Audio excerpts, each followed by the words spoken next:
A Warhammer 40k short story. Road Rage by Mike Brooks. Narrated by dyslexic little me. Walk! The first indication Uvdak Blockhawk had that something was up was when Niswick sailed past him at head height.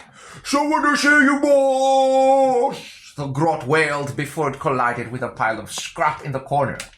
Uvdak straightened up from where he had been prodding at his shock rifle, cautiously, because he wanted to keep all of his limbs untouched, and turned to face the cave mouth. Caves. That was part of the problem. Uvdak's arm of the tech walk had landed on this planet in search of interesting gubbins with which they could make things explode, and had found very little. There weren't even any impressive tall buildings. Not that the Techwog tended to leave much standing in its wake, but tall buildings were useful to take a look around and see what you wanted to stomp flat next.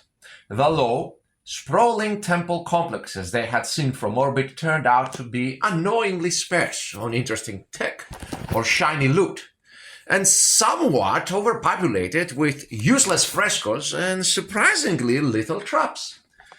Uvdak had resorted to using a cave as his bunker, a newly minted big boss or not. It was hardly the sort of impressive surroundings that would convince the boys of his right to command. Especially not, it seemed, the group of orcs doing their best to block out the light from the cave mouth. Other species in the galaxy might assume that orcs were always threatening. And to be fair, so far as most other species in the galaxy were concerned, that was an accurate assumption. The only reason an orc did not want to scrag or blow someone up was if something else was currently a more interesting target. Uvdak, being an orc himself, was more attuned to the niceties of orcish behavior and body language. He was a big boss now, after all, one step down from the Mech Lord himself. The Mech Lord was the warlord of the Techwog and possibly the greatest technical mind the orcs had ever produced. At least, that was what he said, and no one seemed very interested in contradicting him. Uvdak now had a goodly chunk of the biggest mech's big mech's authority, and most orcs knew better than to give him any lip, lest he remove said lips for them, possibly along with their head. Judging from the puffed chests, squared shoulders, and barbed fangs currently between him and the outside world, these groups of orcs were in the minority. "What you want?" Uvdak asked lazily. None of them were close to him in size, which surely meant they weren't going to be foolish enough to challenge him to a fight. It was not always true that the biggest orc would win scraps over rank, but it was as near a certainty as made no difference. That was why any orc boss worth his name would keep an eye on whether any of his underlings were bulking up as their metabolisms went into overdrive to prepare them for a leadership challenge, and dish out a remedial beating before the upstart got, quite literally, too big for his boots. "What do we want? Oh-ho!" said the orc at the front, with a hollow laugh. Uvdak frowned. Sarcasm was a concept he had only recently discovered himself, since the bigger an orc got, the smarter he got. And he did not appreciate it being used in his presence when he was not quite sure of its target. "That's what I said," he declared, folding his arms and glowering. "Get on with it!" "Why, are you busy?" the head orc sneered at him. He wore the yellow and black of a bad moon, but the zag stripes and the goggles on his forehead marked him as a street freak. "'Cause we ain't busy, and that's the problem!" Uvdak shrugged. "Yeah, we killed all the scrawnies and their big monster things. Another win for the boys. Ain't good enough?" "That wasn't a win!" the other orc declared hotly. "That was barely even a fight!" The problem was, he had a point. Pointy-eared scrawnies rarely offered a decent fight in any case. The gits hit you and ran away again, possibly doing backflips at the same time, which was somehow more infuriating than an enemy who ran away without fighting at all. However, at least they could make it interesting. If razor-sharp slicely discs that took your arm straight off, or screaming at you until your spine froze counted as interesting. The Scrawnies on this planet, however, had not had any of that fancy stuff. They had mainly had simple guns, a lot of pointy sticks, and giant scaly monsters, some of which were larger than even the biggest squiggles Uthak had ever seen. It had been a bit of a challenge at first, because your basic shooter wasn't even going to dent one of those behemoths. But if there was one thing that Tegwa wasn't short of, it was Daka, as Uthak had observed in a fight between Daka and Monster. The monsters came off worse. With their monsters blown up, out, generally about, the Scrawnies hadn't stood a chance. There were probably still a few hiding out here and there, but the fighting had finished fairly quickly. That might have suited other species in the galaxy who had a notion that you shouldn't be fighting that you should be fighting for a reason, or that winning a fight should get you something in particular. But orcs didn't hold with that nonsense. The point of fighting was to have a fight. Winning was more of a bonus, providing it didn't happen too quickly. "The glitch here was weedy," Uvdak said. "It happens. The next ones will be better." "We don't believe you," the frontmost orc said bluntly. "You wouldn't know a good fight if it walked up and slapped ya." Uvdak laughed despite himself. "That's a good one. Do you know who you're talking to, me lad? I'm Uthak Blockhawk, Uthak Gargan's master! I took down one of the human gargants with nothing but me hammer and a squig." He pointed to where the Snaz hammer was resting in the corner, next to the large, rent mound of sleeping flesh that was Princess the Squig. Admittedly, Niswick the Grot had been there as well, but it hadn't been much help. And yes, Morgoth Redtooth had been with Uthak too. But Morgoth wasn't here right now, and what he didn't know wouldn't hurt him, which in Morgoth's case meant he was probably pretty much invulnerable to anything the galaxy could throw at him. "Not just a hammer and a squig, was it?" the orc said nastily. "No, you had a dragster too, didn't ya? Or some gaster, or were you forgetting that part?" Uthak blinked unpulsed. "Is there a reason you're so bothered about the dragster?" The orc's eyes went so wide, Uthak thought they might pop out of their own accord. "It was my fucking dragster, you git!" Uthak tilted his head to one side and examined the furious speed freak. He vaguely remembered clobbering another orc with the Snaz hammer and stealing the shock jump dragster he and Morgoth had then used to jump through the Gargan's force field. But he never really thought about it past that. Another orc had something that Uthak wanted, so he had taken it. That was how orc society worked. "Oi, Niswick!" he bellowed, and was rewarded with a clattering noise as the grot managed to extricate itself from its landing site, where it had remained until now in order to avoid drawing any more unwelcome attention. "Yes, boss!" Niswick puffed, hurrying up. Uthak pointed at the speedfreak. "Do you know that orc?" Niswick squinted, then nodded. "Yes, boss! That's Riptooth!" "Did I nick his dragster?" Niswick, whose job it had been to shoot the shock rifle on that very same dragster prior to Uthak ripping it off and using it as his personal weapon, and who had stuck around with Uthak ever since rather than go back to his former boss, nodded again. "Yes, boss, and a great bit of nicking it was too," he added loyally. Uthak sighed and glared at Riptooth. "So I nicked your dragster, use it to help kill a Gargot, or what? Now you think you're gonna start trouble with me over it?" "Not over that," Riptooth replied, although Uthak reckoned he was lying. "I'm just the one who's got the guts to come talk to you. The boys ain't happy. The Mechlers never should have made you big boss. You ain't fun as a proper fight. You ain't got respect." Uthak looked meaningfully at the Snazhammer. "How about I knock your head in? Will that get you respect?" "There's only one thing speed freaks respect," Riptooth retorted, "and that's speed! You and me, shake your head. Me, you ride against the dragster you nicked."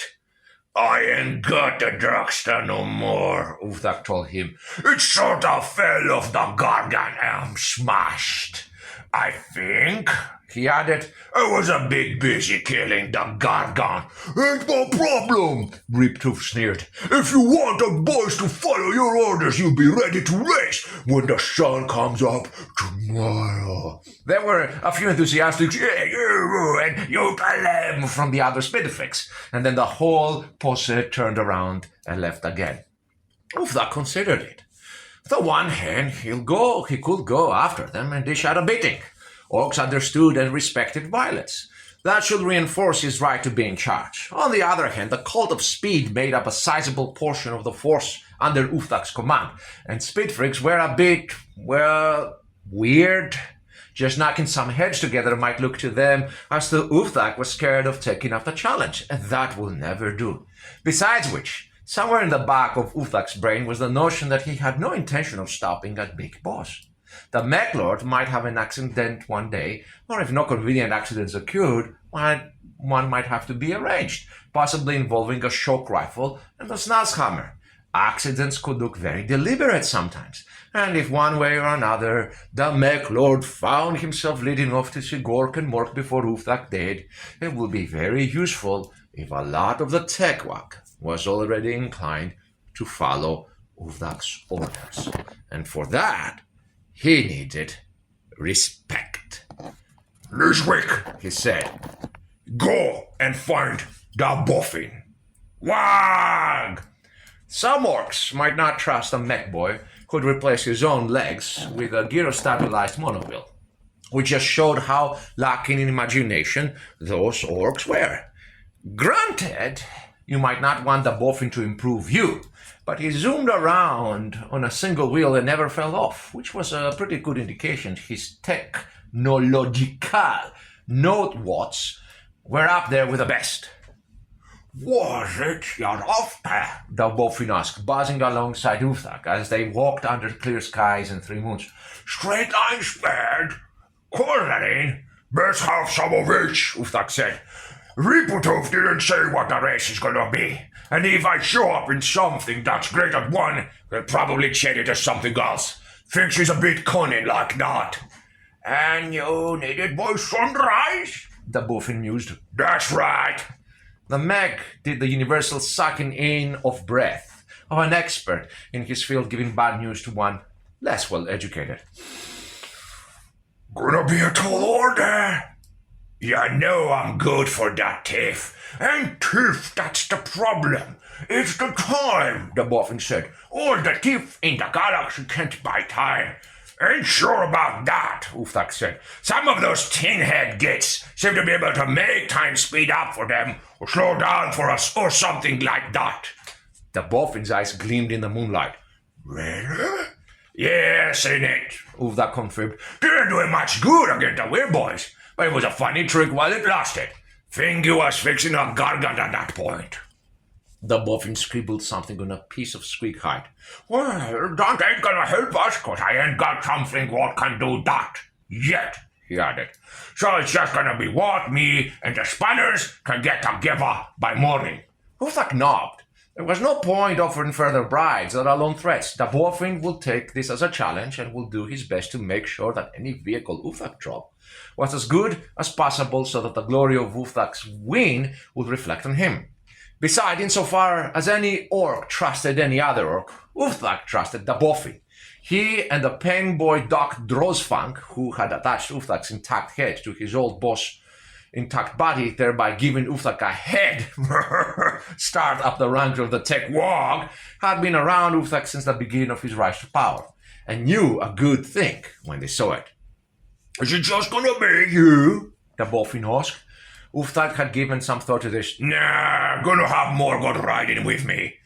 Morgoth Redhoof was the only other orc Uvdak might say he trusted, combining as he did the combat skills of an enraged smasher squeak with the intelligence of a concussed snotling. Morgoth was just bright enough to know he had no hope of coming up with decent plans himself, but was willing to fight pretty much anything he was pointed at, and strong enough to have a decent shot at killing it, which made him the perfect second in command. That's extra weight, the boffin warned. Let me worry about that, Uftak said confidently. Margot's worth is waiting. Well, his worth is waiting. Let's leave it at that.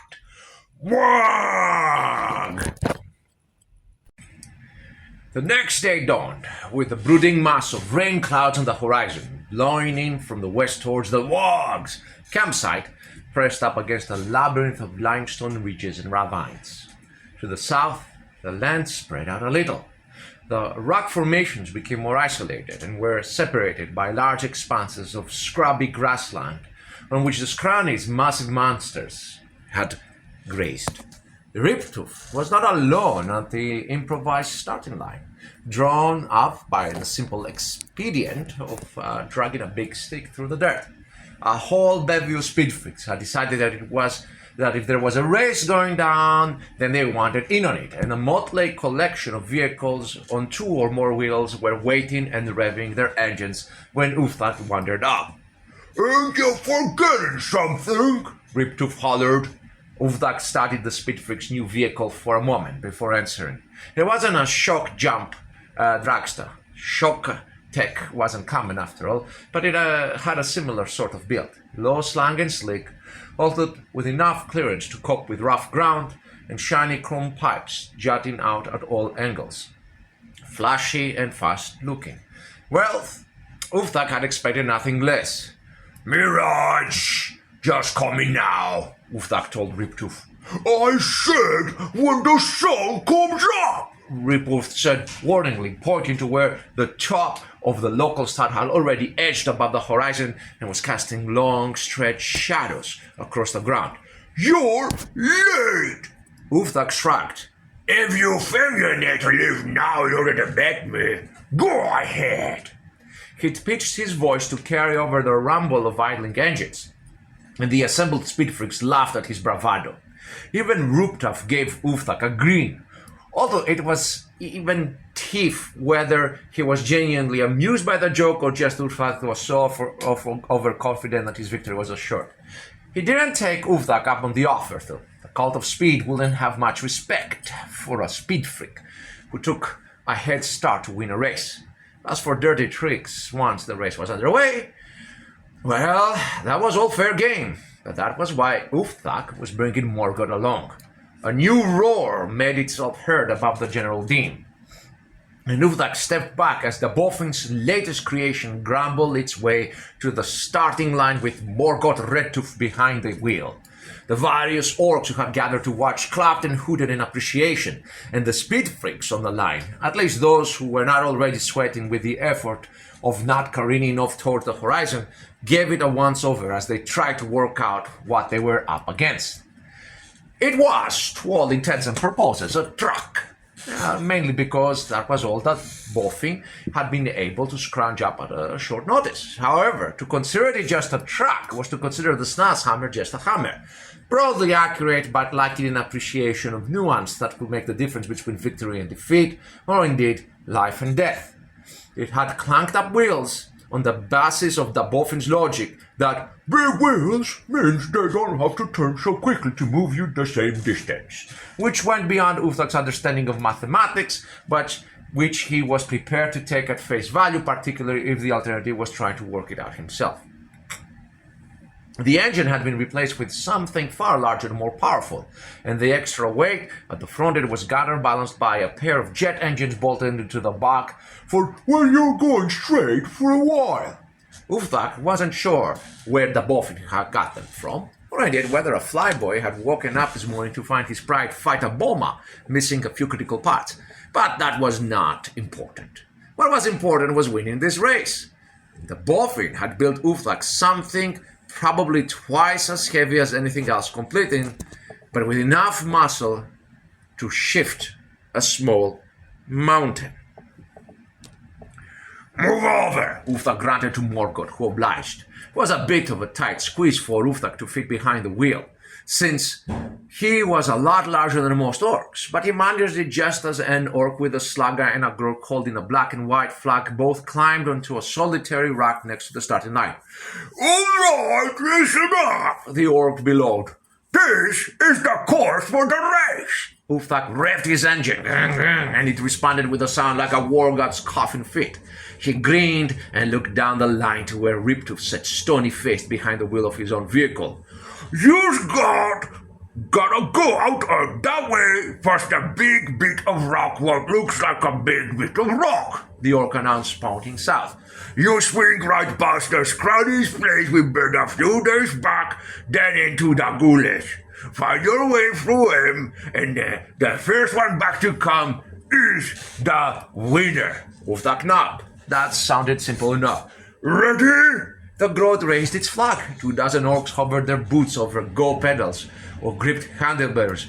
Steady! The growth beamed, anticipating its moment of glory as the orc readied his slugger to fire the starting gun. One biker, unable to take the strain any longer, accelerated away in a spray of dirt. From the look of it, he wasn't even trying to follow the loosely described course of the race, but simply succumbing to the speed freak's incessant desire to change there into here. Go! The flag dropped, mainly because the orc had pulled the trigger on his slugger and shot the grot in the head. The little green body slumped forwards, but no one noticed, partly because it was a grot, and partly because 24 or so vehicles had slammed pedals, thrust levers, or handler throttles as far down, up, or around as they could go. The truck jolted beneath Uftak and lurched away with enough power for him to think for a moment that his neck were going to rip loose and his head will come clean off. He managed to get his body under control after a moment, just as the truck hit the first sizable bump. It jarred into the air, which was a testament to how fast they were already going, given how much it weighted. Org! Shrank! Uftak had expected a bunch of different noises out of the truck, but neither of those shrieks fitted the bill. He stole a look over his shoulder and saw the small green skin form on Niswick and the substantially larger red skin shape of Princess thudding back and forth onto the truck's flatbed, which will normally be occupied by a mob of boys ready to leap out and clobber someone. He looked sideways at Morgoth, who had the roll cage in a death grip and was either grinning maniacally or losing the battle between his lips and the hand ring. What the zook are they doing here? Uftak yelled. Business goes everywhere with you, don't it? Morgoth managed. And I thought the growth could, make sure stuff don't fall off, or make it fall off. We need to lose some weight. Uftak glanced backwards again. Niswick was indeed clutching a blowtorch. He groaned. You! He bellowed at the terrified grot. Don't touch nothing unless I tell you to. Got it? He risked taking one hand off the wheel to point at Morgoth. And if you get me squid killed. He didn't finish the sentence. As well as Nazhammer, his fancy beaky-made armor, and his shock rifle, if they had got quite attached to Princess the Squig. It was quite cheerful, never asked annoying questions, and had already eaten 3 of Morgoth's hands, which served the dual purpose of keeping Uftak amused and keeping Doc Drozfunk in work transplanting new ones on from donors. Conquering the galaxy just wouldn't be the same if Uftak didn't have Princess on hand to eat any enemies he had gotten bored of. He forced his attention back to the race. Some of the field had already dropped back or away, plagued by engine trouble, unexpected sabotage, or a lack of sufficient attention span to remember that there was an actual course to follow. However, there were a good dozen vehicles still in the running, one of which was Riptooth's dragster. The speed freak was in the lead, in fact, but 3 war bikes were hard on his tail, and a war trike was keeping pace with them. They all had the advantage of acceleration over Uftak's truck, but the massive snarling engine was starting to muscle its way back up the field now. Use the rockets! Use the rockets! Morgoth yelled excitedly, but Uftak shook his head. Not yet! Might need them later, and we're gonna be turning soon. Sure enough, the rock spire was looping up, easily as big as a gargant. The eastern side lit by the slanting rays of the early morning sun, and the west still wreathed in darkness. Uftak watched the line of its shadow getting closer and closer, judging when he was going to have to put the truck into a skid to take the corner with the least loss of momentum. A shape appeared on his right, roaring up alongside him. Subgate was trying to overtake. Uftak cast a quick glance at it. A Busta Blasta, complete with burner exhausts, and instantly decided he was having none of this. At the speed they were going, small movements had big consequences. Uftak surreptitiously steered a little to the right, forcing the booster blast a little closer to the rock if it wanted to keep clear of him, then swerved just enough to clip it. The size difference between the two vehicles meant the smaller buggy never had a chance. It careened out of control and went straight into an outcrop, exploding in a shower of parts and flames. That's what I'm talking about! Uftak yelled in glee and threw the truck into the turn. Riptooth was still ahead of him, but the Drax's straight-line speed did not translate into being good at cornering. The trike wasn't doing well either, lacking either the stable base of four wheels or the ability of the bikers to put their knees down. Uftak's truck, heavy as it was, at least managed to maintain a reasonable amount of traction on the ground, although it came at the expense of some ferocious sideways G-forces which sent Nisvik and Princess tumbling into the flatbed's side plates. Uftak grinned and jammed the gold pedal down again. The truck's wheels dug into the dirt and it powered out of the skid, cutting into Riptooth's lead. Right, Morgoth puffed. now we go bust the Scrawny's place and... He tailed off, a confused expression spreading over his face, which admittedly was not an unusual occurrence, but this time there was a good reason for it. But, were they here before? Uftak took a moment to realize what Morgoth was on about.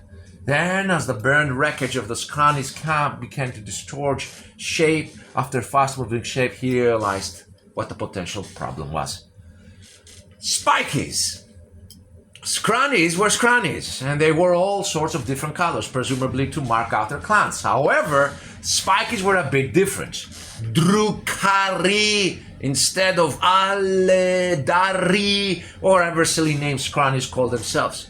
Spikies tended to be pointier and liked hooks and hung out with weird, stitched-together creatures which the most experimentally paying boy might scratch his head at, and use poisons that could make even an orc feel a bit unwell. They loved raiding as much as freebooters did too, although their favorite loot tended to be alive rather than shiny. They still crumpled if you actually managed to hit one, but their armor had a tendency to get cough on your chopper afterwards. Nah, that's you. Uftak said, eyeing the approaching swarm. One of their big floaty trucks that often carried a bunch of their boys, a smaller floaty thing with a big gun, a few zoomy floaty bikes, and 5 of those gits that zipped around standing in on rocket packs and thought they were the Squiggoth's knees. We got a scroll, good? Morgoth asked eagerly, producing his slug and chopper from somewhere. I got a race to win. Uftak said dubiously, refocusing on Riptooth's dragster. Of course, Morgoth would get distracted, but an orc who wanted to be warboss someday needed to be able to think long-term. Win the race, get the speedfrinks outside, then will the spikies. That was the kind of detailed plan that will take Uftak to the top. Of course, spikies basically never did what you wanted them to. It looked like that state of affairs was going to continue. They're coming right for us, Morgoth announced gleefully as the dark, sharp shapes started to converge on the race like shards of shadow. Looks like they want to fight. Uftak eyed their nets and hooked chains. Wonder if we ruined their fun when we scrapped all the local Scrawnies. Other species might be baffled by the complicated politics that covered the alliances and enmities between various sorts of Scrawnies. But it seemed simple enough to Uftak. He was an orc, and he happily fight other orcs if there was no one else around. Presumably, Scrawnies and Spikies were the same. The Spikies' vehicles closed in, and Uftak braced himself for the inevitable hail of poisoned pointy bits. However, instead of opening fire, the skimmers weaved their way into and amongst the bikes, buggies, and trucks. The largest one veered in front of him, and he looked up to see pale, sharp-featured faces leering down at him. Then it accelerated away, accompanied by derisive hand gestures. Uftak's eyes went wide with rage. Spiky shooting at him? Fine, it was better than being bored. Spiky shoving barbs and hooks into him? Whatever! He did the same to them if he got a chance, although the Snazhammer was not what you might call a precision instrument. But Spikies binding into a race? And showing off? Not even shooting like the orcs were no threat? That was intolerable. He snatched his shock rifle up one-handed and took aim, which was against his usual instincts, but he was so offended that he didn't care. Trusting Gork and Mork to sort out who did and did not get hit was all very well most of the time, but this was a zogging insult. The rifle whined for a moment as its shock generator powered up, and then the lowered right rear side of the Spiky's vehicle disappeared in an angry flash of light.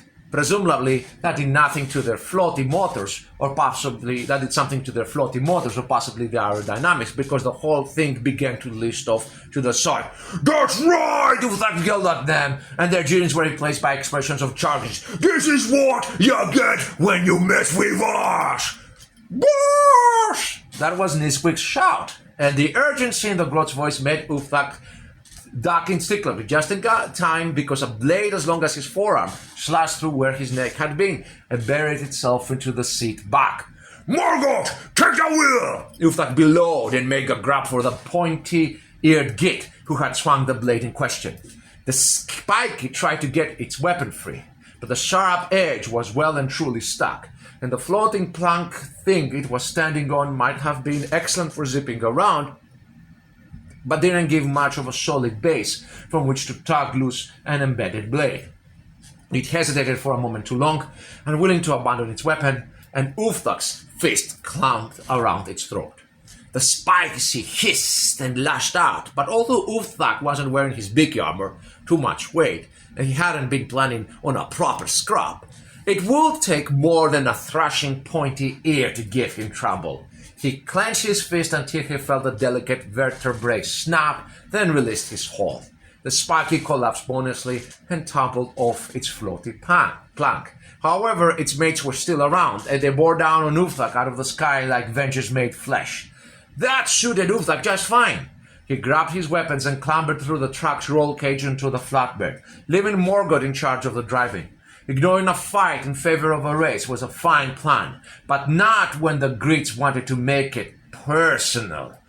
Combat had been joining earnest all around now. The boys were having none of the Spiky's attempts to show off, and the Spikies had decided that trying to race against orcs without attempting to kill them at the same time was a one-way ticket to getting stopped.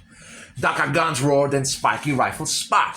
Pointy-eared warriors in even pointier armor did backflips off their floating truck to land perfectly on engine blocks and riddle speedfits with envenomed splinters, or fall backwards to go under the wheels with shattered faceplates from a well-aimed wrench. And 4 more screaming flying plank riders bore down on Uftak. One of them stitched a line of white hot pain across his chest with the weapon of its right, but Uftak was used to pain. The Spike in question clearly thought it had already made its kill, because it swooped down with a shot of first joy to try to take his head off with a single blow, and instead got swatted out of the air by the Snazhammer. The next one discovered that even an orc found it hard to miss point blank range, and collapsed with most of its torso missing as the shock rifle bored a warp tunnel straight through it. The third pivoted midair, causing Uftak to miss his first wing at it, and drew back its blade. Shriek! The last plank rider, swooping in on its own attack route, found its board's momentum suddenly arrested by the jaws and sizable weight of Princess jumping up to bite it. The rider's own momentum suffered no such arrest, and it was instead catapulted forward to collide with its companion just before the blow landed. Uftak barked a laugh, then mashed both her heads with the Snazhammer before they could sort themselves out. "Whoa! Look at this!" Niswick shouted, vaulting into the skyboard Princess had hold of and pressing things apparently around them. "Oi!" Uftak shouted. "Get off!" Oh! The skyboard's motors went to full, and the entire thing took off again to corkscrew through the air with a new cargo of one terrified Grot and a Squeak determined not to let go of something which was apparently still putting up a fight.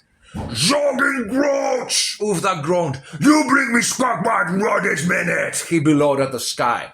Niswick, unsurprisingly, did not immediately return. However, something did heave into view, the mid-sized spiky schemer Uftak had seen before. One of the masked warriors on the back pointed its big gun at him, and Uftak braced himself. Without his armor, this was definitely going to sting.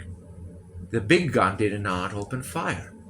Instead, the gunner was dealt a swift blow around the head, and a new shape vaulted into the air. It performed a deft front flip and landed effortlessly on the rear of the truck's flatbed, despite the distance between the vehicles and the speed at which they were both traveling. A tall, many-pointed helm topped with a crest of dark flowing hair, a long crystalline blade with an ugly sneering face working to the hilt, and a pistol glowing with a darkness that seemed to suck light into itself. Various hooks and chains, and the flayed faces of several different species serving as decoration on its many-plated armor, including, Uftak noticed, at least 3 orcs. The spikiest of the spikies, he muttered. All right then, my lad. Let's see what you can take off if you can take a hit. He raised the shock rifle and fired. The spiky wasn't there. The shock rifle's reality-chewing blast crackled through where it had been a moment before and took out the engine of a squeak buggy, bringing up the race's rear. The spiky itself had flown away with astonishing speed and was now vaulting off the truck's side with its blade aimed at Uftak's head.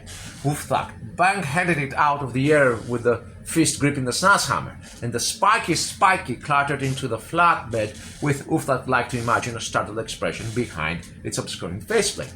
However, when he brought the hammerhead down to crush its skull, it raised its blade and glanced the blow just far enough off to one side and vaulted up to its feet before he could try again. When it attacked this time, it did not try to be showy. Uftak instantly knew that he was in for a fight of his life, so he dropped the shock rifle and yelled at the snazhammer in both hands. "Morg, damn it!" But the thing was quick.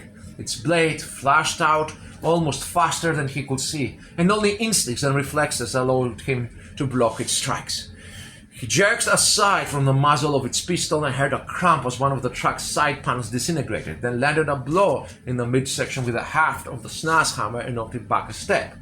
But when he activated the weapon's power field and sparked the axe head at it, the spiky ducked under the blow. Uftak's swing took out a grab rail, and he felt ice-sharp pain as his enemy's blade pierced his ribs.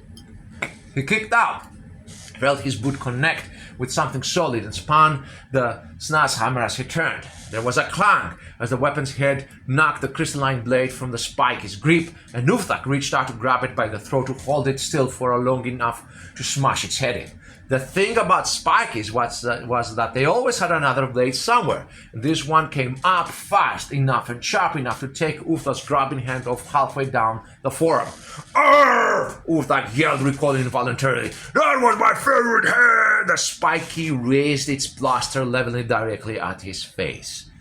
And Princess fell out of the sky with the happy squealing noise of a squeak that could see lunch in its immediate future. The spiky's reflexes might have been up to dodging Uftak's gunfire, but it was not prepared for a ballistic squeak, which must have weighted as much as it did. Princess took his arm off at the shoulder with one bite, gun and all, leaving nothing but a ragged wound gouting dark blood. Woo! Niswick yelled, zooming overhead. Go to the rescue! The spiky staggered. Uftak drew back the snazhammer ready to finish the job, and the spiky turned and leaped, recovering its balance and poised immediately despite now lacking an arm. It landed for a moment on top of the truck's roll cage before vaulting through the air back to its transport. Coward! Uftak bellowed at it, but his insult fell on deaf ears. The spiky skimmer accelerated away, swerving into the first of the gullies. The gullies! They were getting close to the end of the race. Follow that! Uftak yelled at Morgoth, pointing with the snazhammer at the skimmer, but found himself lacking in terminology. Whatever it is, just follow it! You got it, boss! Morgoth shouted. He might excel in combat, but Morgoth Redtooth was just as happy driving something really fast. Uftak took a quick look around while he waited for his arm to stop bleeding. The attrition of combat had taken its toll, and there were only a handful of vehicles left now. One of the war bikes, a mega truck scrapjet, Uftak's truck, and still out in front, Riptooth's dragster. For the spikies, the plank riders were all dead, and their floaty bikes had bolted as well, one way or another. The skimmer truck was still going, although it was a bit wobbly, and their boss's smaller transport was pulling way ahead. The Spikies might not have even wanted to be part of the race any longer, but they were now walled in by the sides of the ravine, so they had little choice. The sides of the ravine. Uvdak scanned the upcoming terrain, searching for something that would enable him to enact the plan that had just flashed up in his mind. It was only a matter of seconds before he found it. A spur of rock jutting upwards and inwards. He took a moment to judge distances, angles, and speed, his brain making connections that he never bothered with when it came to aiming gunfire, and came to his conclusion. This was going to work. Either that or it would fail spectacularly, which was nearly as good. Steer to that, He yelled, pointing at the spur. Morgoth obeyed without irritating his watch the plan and we're gonna crash. Ulfdak waited one more second, then used the butt of the Snazhammer to hit the big red button that Bofin had installed on the dashboard. Now the rockets on the back fired, roaring into life and propelling the truck forward with ludicrous acceleration. Ulfdak only just managed to hook the stump of his arm around a bar to prevent himself from being knocked off his feet entirely. Morgoth, flattened in his seat, with his arms outstretched, holding the wheel in a death grip, just made a wordless noise of jubilation. They hit the spur of the rock. They went up the spur of the rock. They flew off the spur of the rock, and that tremendous thrust granted to them by the Boffin's rockets powered even the truck's impressive bulk into the air in an almost graceful forward arc. However, what went up almost always came down again. In this instance, the truck came down right on top of the spikiest of Spikey's transport, which, although it was jinking around to evade fire from a pair of Taka guns, was in no way prepared for a ton or so of high-velocity Ork machinery to drop onto it from out of the Zolgin sky. Crunch! The jolt was tremendous, but the truck's wheels hadn't stopped turning, and the rockets hadn't stopped roaring. They were off and away, leaving nothing behind them except what once had been a sleek, spiky skimmer, which was now a pile of wreckage. If a pile could be flat, Ulfdak stole a look back and saw the one-armed shape of the Spiky's boss, with a thick tire track right through where its chest had been. Try dodging that, ya git! Ulfdak crawled in satisfaction. If the Spiky could get up from that, then so far as Ulfdak was concerned, it deserved to walk away. Morgoth, shift yourself! Morgoth obligingly shuffled back into his original seat, and Ulfdak dropped back behind the wheel. He only had the one hand now, of course, which made steering a bit trickier, but it was worth the effort for the expression on Riptov's face as the rocket-propelled truck powered past him down the home stretch. Ulfdak waved cheerily with his stump, then wrenched on the wheel and brought the truck around just in time to avoid a rocky demise on the gully wall. One final turn, and the beginnings of the camp were looming up, with a crowd of orcs eagerly awaiting the participants, and a finishing line consisting of some unlucky grudge chained together. The rockets began to sputter and die. Ulfdak did not look back, and it wouldn't do any good. He just had to hope he had enough of a lead. Whoomp! The truck's front bumper smashed into the finishing line, sending blood and small limbs flying and prompting a massive cheer from the assembled orcs. The cheer only rose in values when the spiky skimmer truck, apparently unable and unwilling to change direction, zoomed into the camp, hot on the trail of Ulfdak and Riptooth, and was immediately deluged in eager orcs piling aboard it looking for a fight. Ulfdak! Ulfdak! Ulfdak! Ulfdak grinned as the truck rolled to a halt. Riptooth looked like a squig that hadn't been fed for a week. But that particular speed freak's opinion was meaningless now. The rest of the camp had seen Ulfdak win the race to which he had been challenged, and he had brought back a quick scrap for them as a bonus. Morgoth, Ulfdak said contently. I think things are looking up. Morgoth obediently tilted his head skywards. Not like that, Ulfdak sighed. I meant, no, boss, you're right. Ulfdak frowned, then immediately sank in command. For a moment, he could see nothing other than the incoming thunder heads still rolling in from the west. Then he saw them. Three sleek, dark shapes diving out of the sky towards the camp. Flyers. Sparky's flyers, no less. A wide grin spread across Uflak's face. Get incoming! He roared and standing up on the track said, Get the tractor cannons fired up! Margaret, get me armor! Niswick, get off that zogging thing and tell us Dronsvak to find me a new head. Everyone else! He pointed at the sky and every orc face followed his gesture.